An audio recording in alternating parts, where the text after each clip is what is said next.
And welcome into episode 9 of For What It's Worth. It's your host, Calvin Silvers, and I am joined always by Bryan, Erik, and Tyrone. How is everyone doing tonight? I'm doing great, feeling good, watching some great hoops. I'm living a good life. I'm living the good life as well. We'll get to those good hoops in a second because there's one game I really want to highlight. But Bryan and Erik, how are you guys tonight? Doing good. Just watched a great basketball game. Yeah, Good. you did. Hit a couple parlays tonight. I'm feeling good. Back up. A couple parlays that hit, I assume.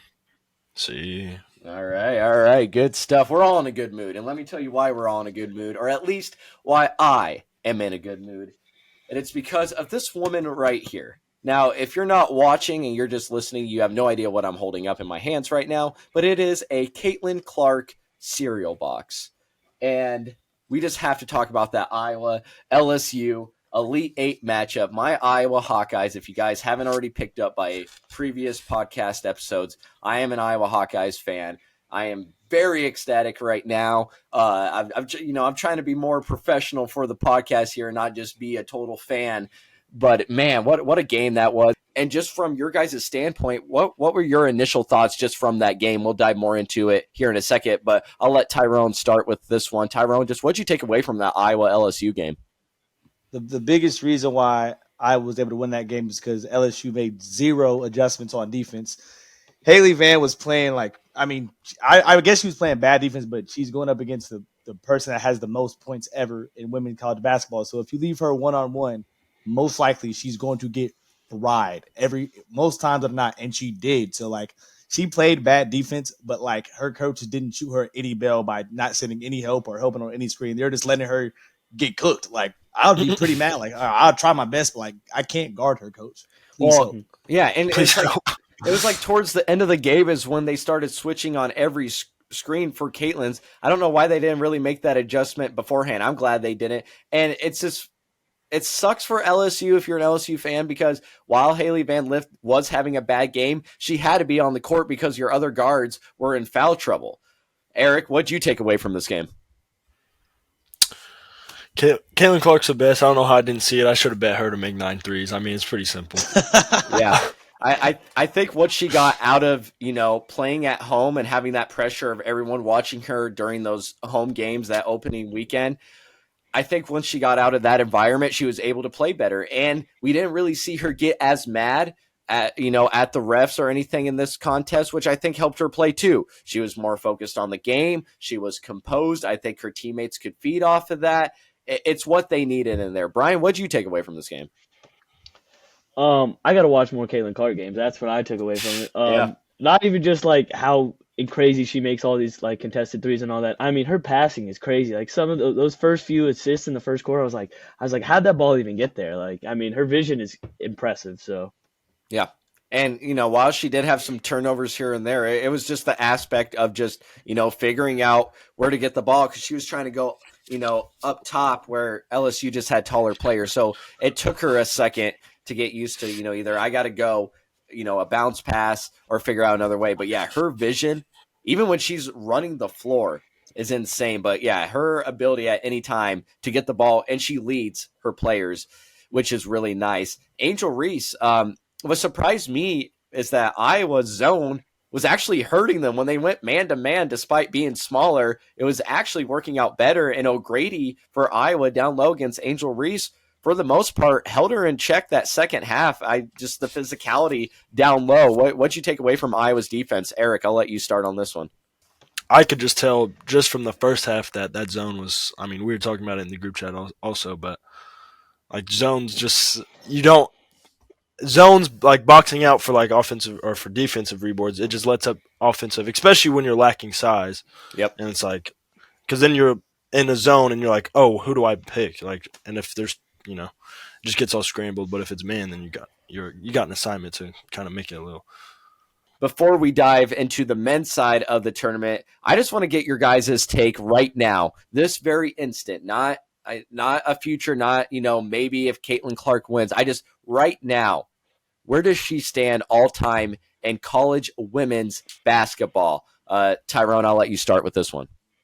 Actually, I was looking into this a lot. She would not be – she's probably up there in the top 5, but there's no way she can be number 1 or even close. Breonna Stewart is. People forget how great she was. She won the national championship 4 years in a row. Yeah. Won the Player of the Year multiple times. She's won the WNBA championship 2 times. She's the Rookie of the Year. She has 2 Olympic gold medals. She is, I mean, that's the epitome of what you can be, winning a national championship 4 times in a row and being the best player on that team all 4 years. That is like, so I just feel like she is cursed with not being on a great basketball team, but that's also what makes her this good. If she was on a team or in a program like UConn, LSU, or South Carolina, she wouldn't be able to she's going to have other players that are somewhat similar to her level, so she wouldn't be able to put up those statistics. But this run alone is magical. So I'd say she's probably definitely top 3. But like, I think it's really hard to beat somebody that has won a championship every single year they played. Yeah, no, and I understand that. And I think that what would help, and my take is that she's the best college women's basketball player, whether you want to believe that's biased or not.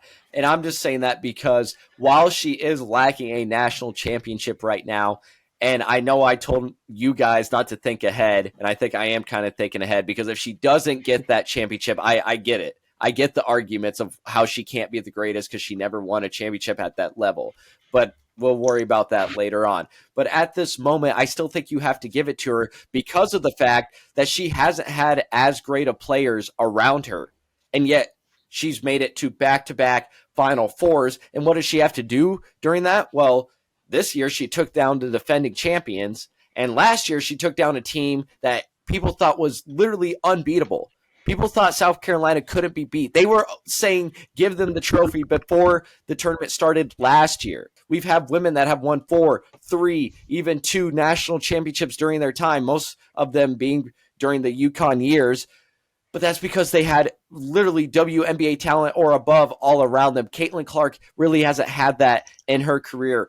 Bryan, right now, not looking ahead, just right where we stand right now, where do you rank Caitlin Clark all time? I was gonna rank her 1, but then I'm not gonna lie, I did forget about Breonna Stewart and forgot that she did win 4 straight. So I'm gonna put her at 2. I'm gonna put her at 2, and I think even if she does win, she does stay at 2 because Ty's right. That's impressive. I mean, Breonna Stewart was just like, it's not like she was just winning all 4 years. She was the best player on the court when she was playing all 4 of those years, majority of the time. So I think just with that and the fact that she won 4 straight, I think you still have to put her at 1. But Caitlin Clark, she's definitely going to be like, she's the Steph Curry of the WNBA. She's going to be looked at probably as the most person who's like changed how people look at women's basketball and the WNBA and all that going forward. Yep. I mean, like I said, it is hard to argue those national championships, but what Clark has done to the game, not only for viewership, but just the way it's played. And Clark is going, and this is kind of the whole that people love to bring up with LeBron and Jordan. It's like, well, Jordan was playing, and I'm not saying this, I'm just saying this is what you hear with plumbers, and LeBron is playing, not with plumbers. You could make that same argument for who Caitlin Clark is facing. Yes, man. No. Come on. They didn't have no Angel Reese, Juju, Paige. Stop it. No. They didn't have that. She won 4 in a row, man. No, it's impressive. I'm not trying to take that away, man. But they were just dominant. That's also a drastically different time gap. Yeah, I'm talking about a decade for like 30 years. They're like a 20-year difference.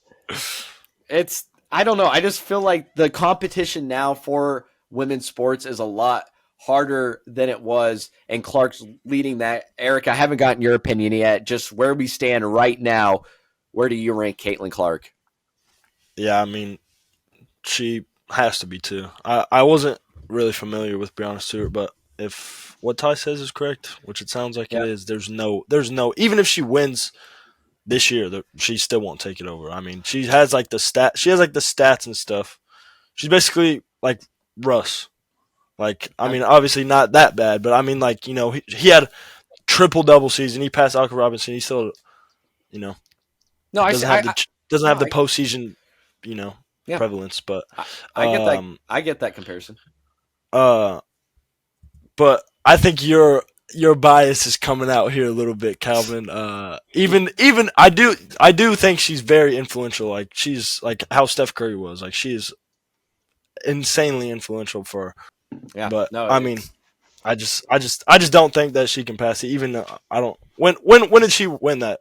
Ty, you said 8 years ago when she was on a She four-peat. was so that was she was the rookie of the year in the WNBA in 2016. So 2012 through 2015, that was the 3 years she yeah, won it. Yeah, she I mean that's not. I mean there probably is definitely an incline in skill for I like mean, women's I don't basketball, think it is. I just think but that it's not that much. It's not there's like not a dominant team. Like no, there's not there's not a UConn that exists.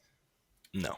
No. I don't think it's that like and No. a significant enough amount to bring up that like to make that argument even close to valid. So here's a crazy stat for you, Even and though she does have like what didn't she just get like the most points in women's history or something? Yeah. Brianna Stewart won 151 games and lost 5. She's the GOAT. Yeah, she's the GOAT. She's the GOAT. That's pretty crazy. No, it's ridiculous. Caitlin lost 5 this year. That's crazy. Like I said, though, I think it's just talent. The talent not only in the game now, but the talent that Caitlin has around her compared to what some of these other players had around her. Anything else you guys want to talk about, either Iowa, LSU, or the women's tournament in general? I got two things to say. Number one, obviously LSU lost, but people please need to stop playing with Angel Reese. If she wanted to go to the WNBA, she would be the 7th pick in the draft. So obviously she's putting in crazy work. Like she would be the 7th pick in the WNBA draft. So just she lost, all praise to Kellgren Clark, but she's balling out. Yeah. Also, last thing on women's sports, just to update some people. Asia Wilson, she is currently the reigning WNBA MVP, and also she's won 2 rings in a row. So when Caitlin Clark gets into the NBA, she's gonna be facing somebody that's in their Mahomes mode right now. Yeah. 2 rings in a row and an MVP.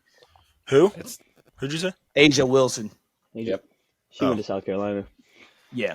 Yeah, it's I just like this for the women's game, and it's a good sport to watch. It's yes, you're not getting the high flying dunks, but you're seeing, as Erik was saying, you're seeing great passing, you're seeing great shooting, you're seeing the game played fundamentally well. It's actually exciting. We're getting storylines, we're getting women that really care. We're starting to see that emotion. I think that's starting to be accepted more. It's just really good for the sport. And I agree, Ty. Angel Reese she's a great player, and she's a great defender, especially just her length and her ability to move. And I think that's kind of what played in Iowa's favor a little bit, is when she got hurt with her ankle, she wasn't able to move as well. So I think Iowa kind of took advantage of that. Also, later on, she was playing with foul trouble, so she couldn't be as physical. And once again, that's just smart by Iowa to attack that. So, but yeah, seventh. She's right now in mock draft 7th pick. She's not just someone to sneeze at. So, I'm just happy though that Iowa won. Final 4. As we're recording right now, USC and UConn are playing. So don't know right now who Iowa will play, but I'm excited. Let's go to tied at half. Tied at half. Thank you, Bryan. All right, let's go to 33. All right. That's exciting. Let's go to the men's side. We'll talk Sweet 16, Elite 8. I'll be the first, to admit I was wrong. If you listen to the last podcast, you know that I said the 2 teams that I trust the most is North Carolina and Iowa State. Both lost. Really bad call. What I'm really apologizing for is NC State. Now, I did say they were my sleeper pick the rest of the way, so I get a little pat on the back for that one. I'm giving myself the pat on the back, of course. But I had them losing first round. I said they weren't going to make it out of the first round because they were going to be too tired. They had to play 5 games straight, then turn around and travel. I didn't believe in them. I didn't. I didn't believe in them, and here they are. DJ Burns has taken America by storm. They're fun to watch. They hit the most crazy shots when they need to be hit. It's a fun team to watch, and I will apologize. I will admit that I was wrong. Now, I know we have some people that were right, and I'll let you guys take it away. Bryan, take it away, man. Take the lead, man. Take the shot. Well, I was hoping, I thought the game between San Diego State would be a little closer just because it was a rematch. But no, UConn was dominant, and then they were dominant again in the Elite 8. We'll get into that separate, and me and Ty, we were on the offensive side of Illinois. You were on the defensive side. They I only was. won by 3, but that little bit of offense efficiency that's a little bit better, it ended up coming out in the end. So that was one of the last picks I changed Thursday morning too, and I'm glad. So I got a few extra points there. There you go, Tyrone. All I'd say, this UConn team, I think this team is special. For the past 2 years, they won every single game in the tournament by double digits. They're smacking teams by double digits in the tournament. They have not had a game. They've covered like 10 straight tournament games. They're making these other teams look like light work. Like they're acting like that UConn women's team, like we were talking about with Breanna Stewart. That is how they're playing. They're putting the beat down. I have no doubt in my mind that Alabama's not a bad team, but I think I'm jumping ahead, but I think UConn is just gonna just wipe the floor with them. Why would they not? I think so too. I think I need to apologize there too. I left that part out, and when I said, well, first I was mocking UConn and you guys because, as mentioned, you guys are right. UConn was dominant, and I was like, well, they played Stetson and Northwestern, a hurt Northwestern squad. No doubt they were going to kill them, and then they just kept killing teams. And so I apologize to all UConn fans out there because I was wrong. Erik, anything you want to say about your takes that you had last podcast? I don't remember exactly. I'm pretty sure I said I like Purdue a lot. Yep. I think you did. You did. I think I said that, with the right mindset, and also because by that point I'm pretty sure I had futures bets placed on them, so it was more financially motivated as well. Yeah. So I mean, perfect case scenario, which I think NC State and Bama are both cooked. So the best case scenario is UConn Purdue national championship. I'll win money either way. But yeah, I think that's really it. I don't remember. I don't think I said anything on Illinois. I think I was kind of on the side of Illinois, even though I had both of them losing before getting to that game. But my bracket, I'm literally last in our bracket, so what do I know? But yeah, I was gonna say my bracket's not very good either. But yeah, so we'll start Sweet 16, and we'll just kind of continue along the way. If you want to stop and talk about a team more in depth, we'll do that. If we have nothing to say about the game, we'll just move on. So we'll try to breeze through these, but if we're going to have to sit down and talk something out, we're going to sit down and talk it out. Let's start in the East real quick. We already mentioned, though, UConn, Sweet 16 is where we'll start, taking down 5 seed San Diego State, 82-52. All I got to say is just another dominating performance by UConn. I like you can tell by the score. Yep. I mean, it surprised me because, like I said, I didn't think they were going to get to the Final Four, but man, they are just dominant. It is actually insane. The defense, whatever you need them to do, they can all do it. It's unbelievable. I got 2 words. That was child's play. That was light work. That was light work. That was light work for real. That was really light work, for real. Exactly. All right. Other game in the East region, and another one I was wrong about. Illinois and Iowa State, 72-69. Iowa State fought back there at the end, but when I said in the podcast that Iowa State makes the timely shots, and they weren't making those timely shots in the first half. Yeah, I think a lot of times when it comes down to like 2 teams that are pretty similar to me, I'm thinking like, all right, which one of these teams has an NBA player on it? And Illinois had the NBA player on their team, and he was able to be an NBA player in that game. Yeah. Bryan, Erik, anything about this game? Watching Terrence Shannon against UConn, I mean, he's good regardless of everything else, but he's still good at basketball. He knows how to fly down the court, so he was cool to watch. Yeah, I mean, I know Erik's over there laughing. Yeah, he's It's I don't know how to address it, so I don't know why you stuck that in there, bro. I mean, he was playing well. You're not wrong, Bryan. He was playing well, but yeah, That's why I didn't say his name. I say NBA player. Yeah. we're not. He may not make it there. Hey, we're not saying one thing or the other on this podcast. We're just saying he had a good game. All right, let's go to he played good basketball. He played good basketball. Yeah. I mean, basketball, and we're talking about basketball. And we're talking Sweet 16 as well. We'll get to their game here in a little bit. All right, another game I was wrong about. I hate to say it, but my champions, North Carolina, going down by 2 to Alabama. It was an 89-87 score. Baycott with the missed dunk, ended up losing by 2. That's not the reason they lost. I'm just saying that sucks because that is something that's brought up. I don't know how, just lay it in, man. Just get it in there. But man, he's had quite the career at North Carolina. It just sucks to see because I had him as my champions. It sucks to see him go out like that. But I mean, Alabama, they're making a case for to be talked about. Yeah, I want to give a shout out to Alabama's head coach Nate Oates because all throughout this year, low-key, people have always been talking about just their lack of defense, and a lot of coaches and a lot of people in sports always talk about like trust the process, trust the process, trust the process. And he has Alabama play to where you even take a layup or a 3, and most of the time you would rather take a 3 than a layup just because 3s are more than layups, which is why they score so many points. And he doesn't he has not stepped back on that once. He's telling his players like, "Hey, if you're open, let it fly. That's the best shot for us." And it's literally paid off. They're outscoring every team they play. They're outscoring them. Obviously, they're winning. They're putting up these high number games and it's got them to the Final Four. And I'm not gonna, I'm gonna give them the flowers right now because they're gonna get cleaned up next round. So I'm gonna give them their flowers.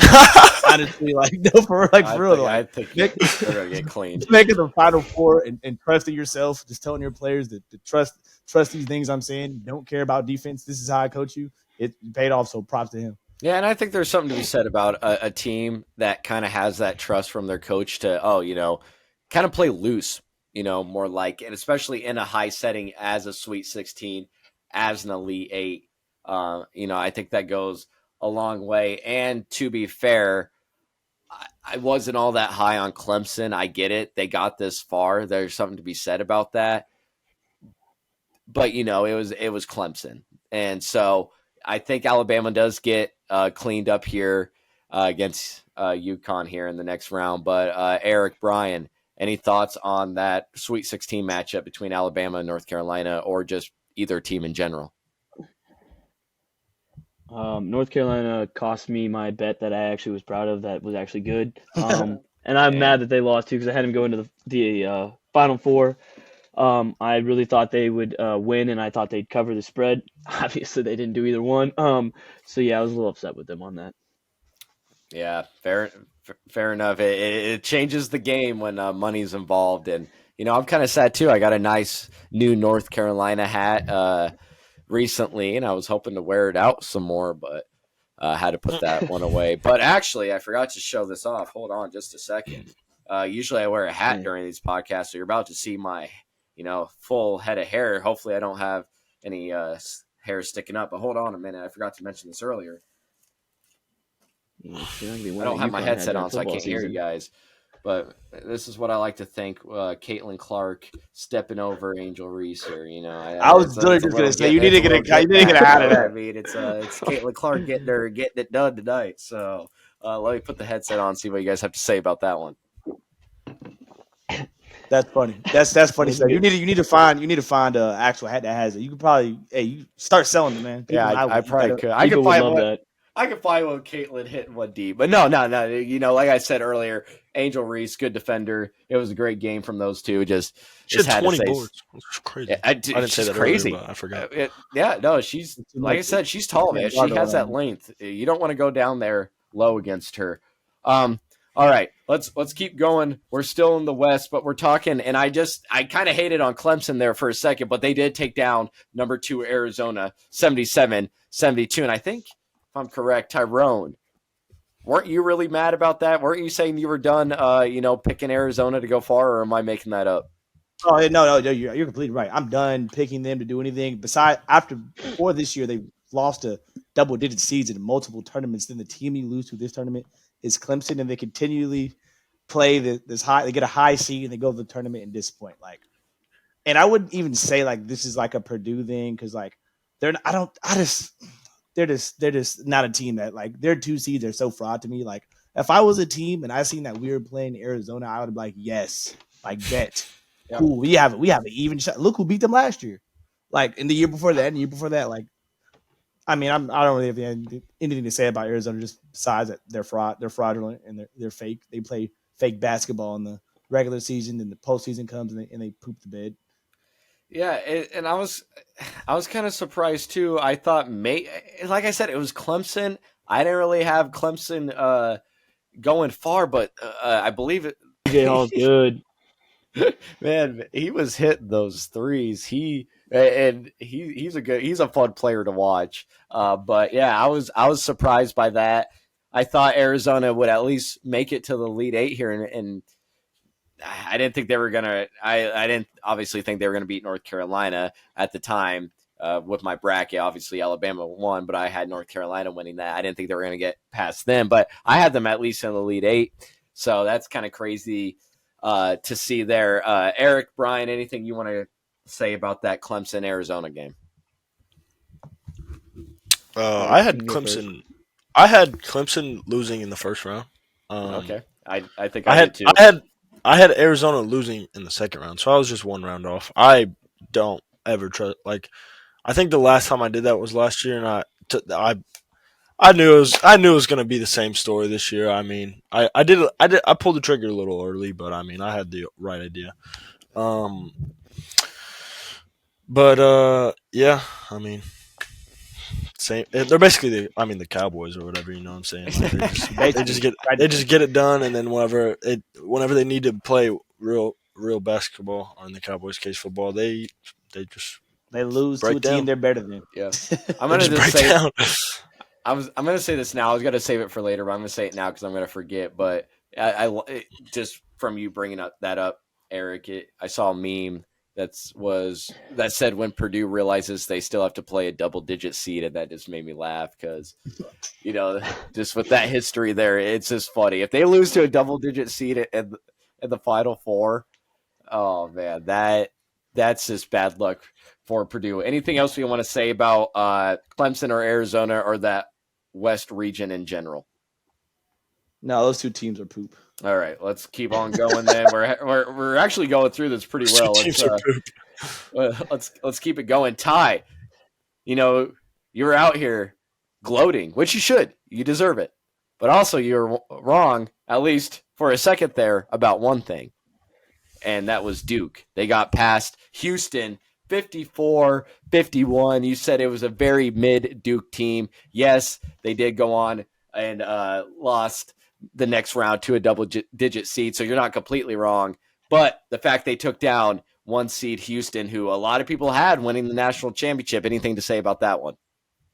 I still stand on that. Duke was a very mid team. They proved my point exactly by losing to NC State. And if Houston's Jamal best Shed. player didn't start, Jamar Shed didn't get hurt, they would have absolutely lost that basketball. Then he lost by I'm 3. 100% certain in that. They were not. They just got Duke luck. He didn't made play the Elite 3 Eight. quarters of the game essentially. Like he got hurt early in the first half. Yeah, And he's a top 5 player in the league. He's a first team All-American. He is everything that he's advertised to be. I mean, Duke can't control that, so good for them. I also like to say though to their head coach John Shire, he's doing a great job over there. I think that he did fumble opportunity to get to the Final Four, but last year they won an ACC title, and this year they made it to the Elite Eight. It's his second year. I mean, some people are mad that he didn't make the Final Four and he's not about to win the national championship, but this was only his second year. I do think that they are mid, but he is not doing a terrible job. No, to me. No, I don't think he's doing a terrible job either. I mean, you can't expect a guy to take over like that from a legendary coach and just start winning national championships. I don't care if you're a blue blood or not. You gotta expect, and yeah, it's not like they're losing first round or not even making the tournament, which that wouldn't happen. At the transition still was good enough to the point where they weren't having to rebuild or anything. But the fact that they're still advancing far in the tournament says a lot. And I agree with you guys. With Houston having to deal with that injury early, that takes energy out of a team. The team kind of has to change their game plan. Your flow's a little off. You're worried about your teammate. Time had to stop. All that. It does play a factor. And I think if that doesn't happen, it's likely a different outcome. But you do have to give Duke their flowers for, luck or not, doing what they could. Erik, Bryan, I know I keep asking you guys. I feel like, I'm going to tie every time first. But anything you guys want to say about this contest? I mean, pretty much the same thing Ty said. Yeah. Houston got very unlucky. But also I want to say this about NC State real quick, and then I'll hand it over to Bryan. If starting in their when they won the first ACC tournament game until now. Yep.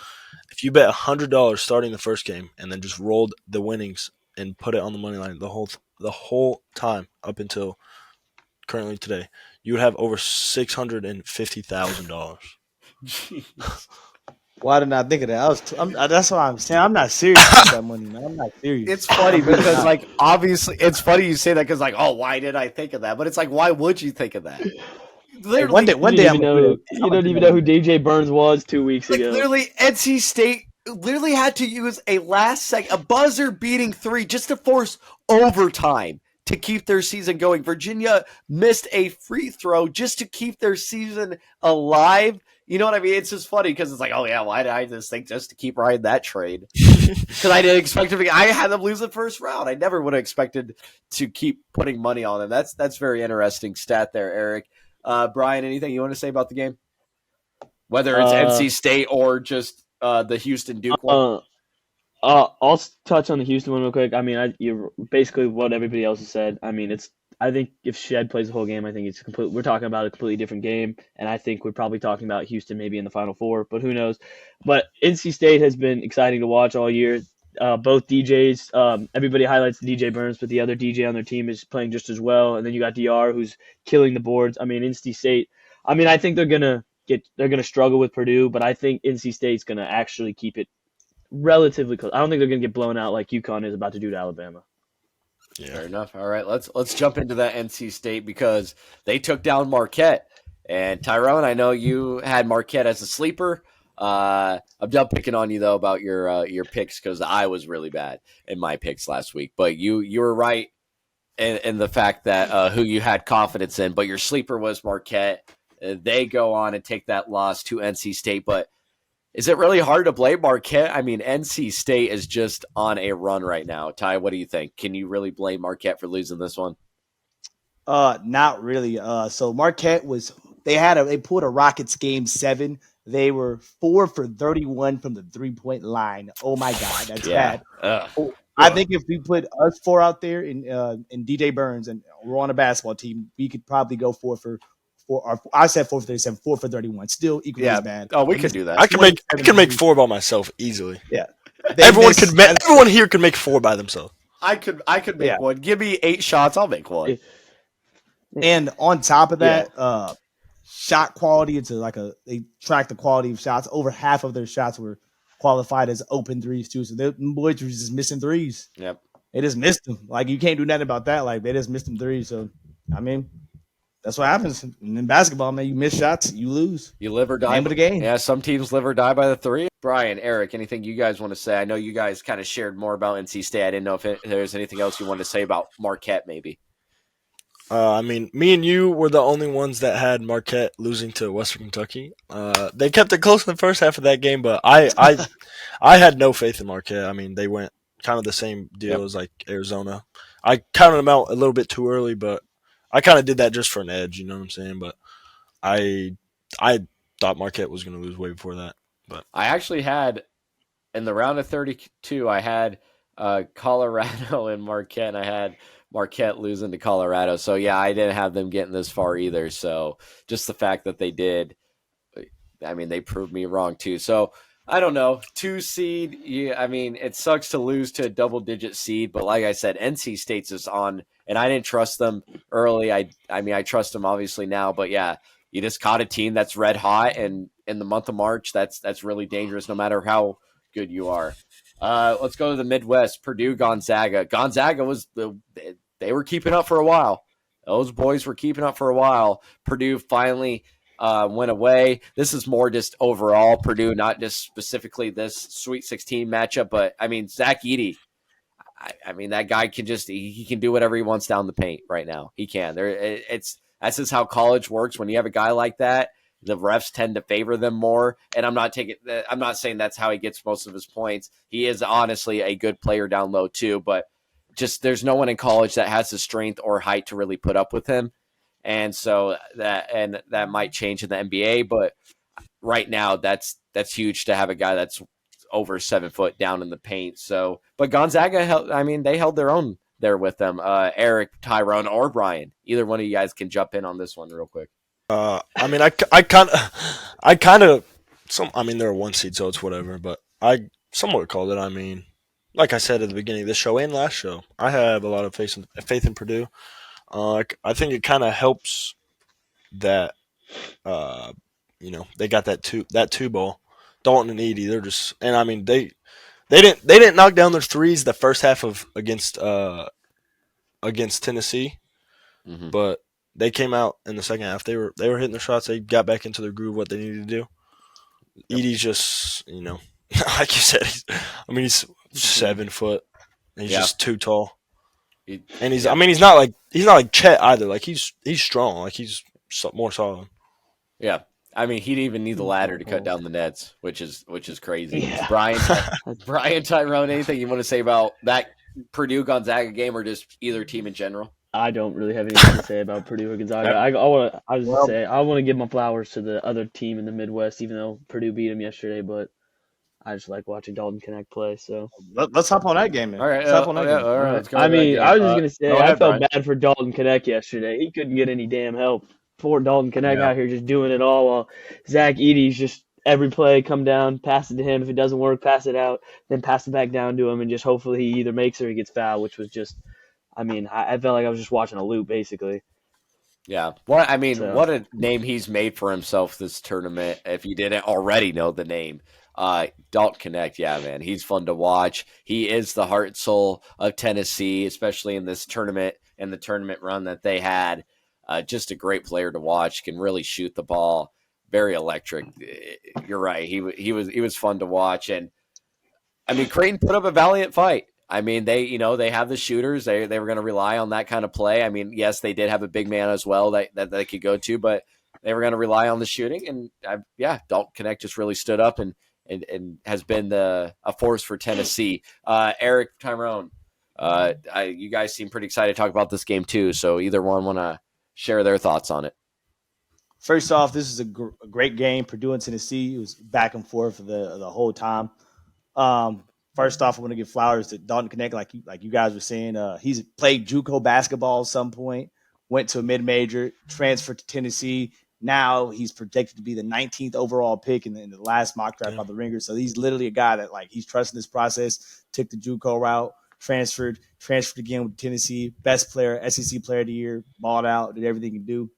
Secondly, Zach Edey is a legend. He's a college basketball legend. No way you can put. He's probably going to end up getting National Player of the Year. He's going to be a 2-time National Player of the Year. He's going to have a chance to win a national championship. That is a very small list of people ever accomplish that. And he is a sneaky lottery pick right now. The Ringer has him going 13th overall to the Thunder. Ooh. No. Imagine Chet and Zach Edey on the same team, bro. That's ridiculous. Oh That'd my be crazy. god. Man, the Thunder Dude, that's starting he started, dude. Oh my god. Yeah, it's fun to see who the and Giddy.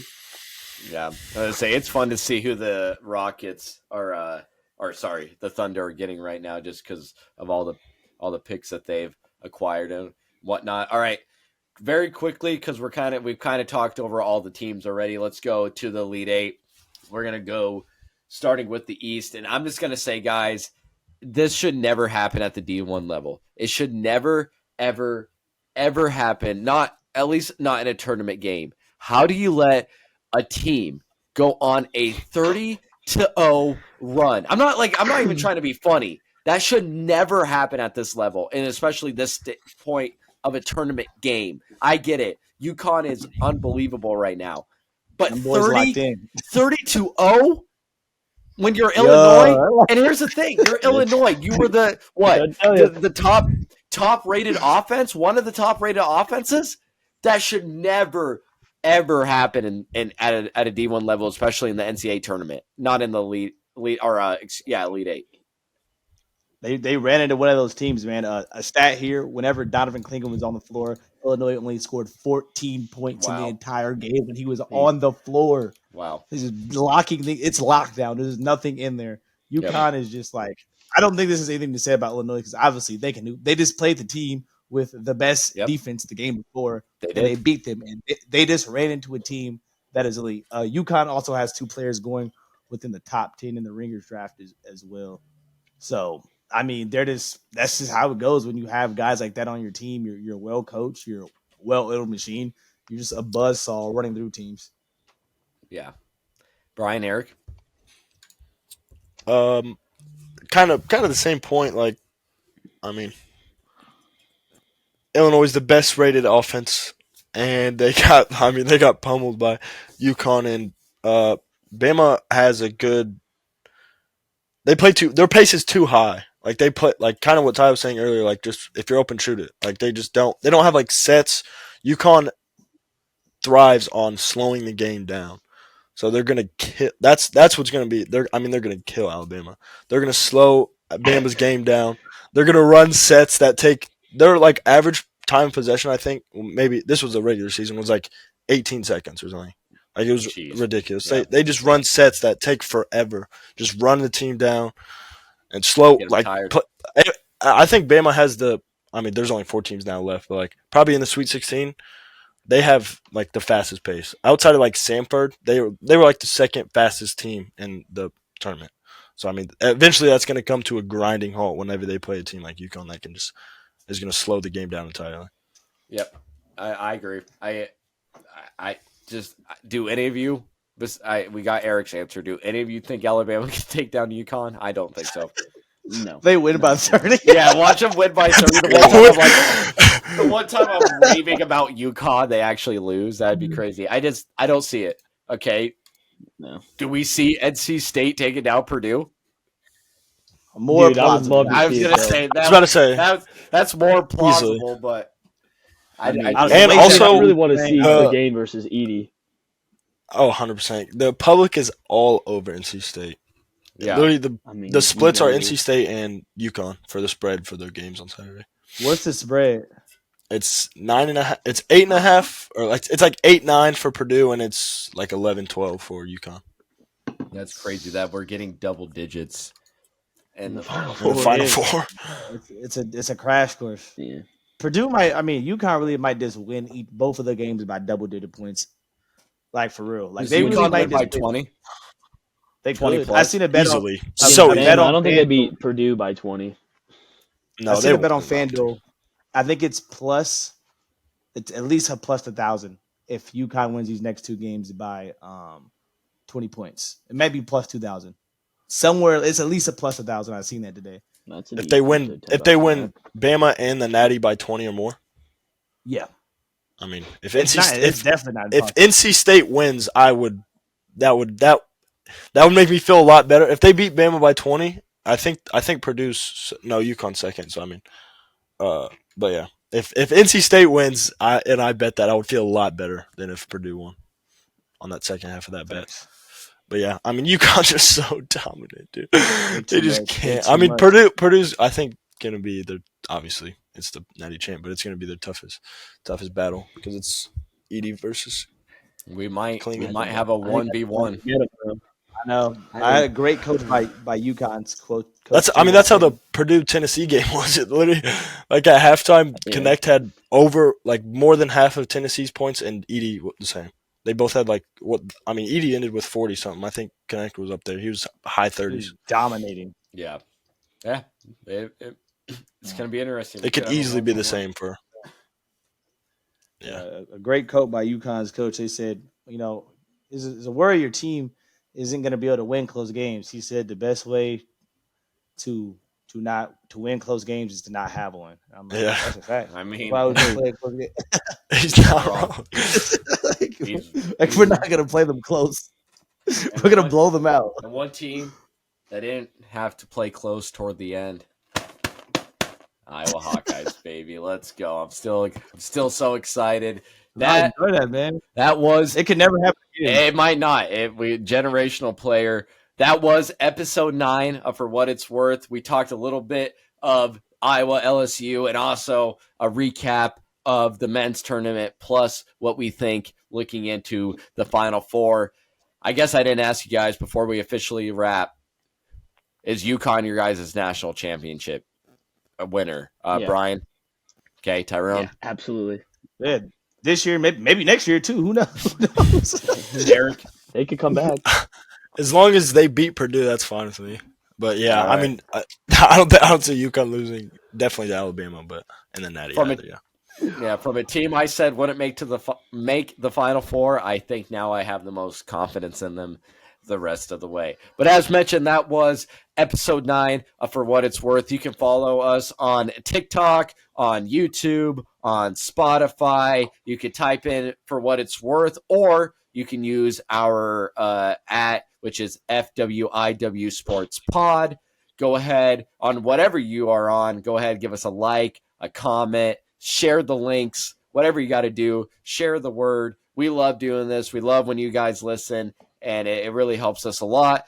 Before we officially go, Bryan, Erik, Tyrone, anything you guys want to say about anything we talked about, or just anything coming up in the sports world or in your personal lives? I do. All right, let's I hit it. do. While we were recording this, I got a message. The Chiefs just signed Carson Wentz as their backup. Just throwing that out there. Interesting signing. Hey. Not a bad option either, I think, since we lost Blaine Gabbert. I like the signing. Wish they would maybe sign maybe a wide receiver now. We might need one. But that's a cool signing. So, all right, there you go. Something to maybe we got to dive into deeper here in a later podcast. Erik, Tyrone, anything you guys want to share before I send us home? No. Go, Erik, go first. Oh, I thought you said D-Book dropped 52 tonight. Ooh. Also, nice. shout out to, I'm going to say this name wrong. I'm going to go with Ronel Blanco, the Astros pitcher that threw a no-hitter. First one of the season. First There one you of go. his career. Early on, too. Congrats. Yeah, that's early. Flowers. Flowers to him. Tyrone, And they stomped the Blue Jays 10-0. There you go. Let's go. Tyrone, anything you want to share? Two things. Number one, this is a message to Denver Broncos. The draft is coming pretty soon. Yep. I'm hearing, you're saying Sean Payton and the owners in the front office have been spending hours and hours and hours and hours on finding the best quarterback and looking at all this film. So it would be crazy if you spent all those hours and you pick somebody that wasn't a quarterback. So you're using all this time to use that pick quarterback. That wouldn't make any sense to me. You're just wasting JJ McCarthy on the phone. Is that JJ McCarthy? I think I might see him in a Denver uniform, man. I didn't say pick anybody. I say pick somebody. All right, there you go. Last one. It's the best podcast in the world. That's Zach Wilson in a Michigan uniform. Go ahead. Facts. I said this is the best podcast in the world. Yeah, damn straight it is. Next episode, we're going to have Elon Musk on here. All right, that was, as mentioned, episode 9 of For What It's Worth. We appreciate you, everyone that's listening. Like I said, go ahead, share this out to all your friends, family, pets, whatever. Go cook something, put it on in the background, just let it play. Whatever you got to do, we appreciate it. And until next time, have a good one. Peace out.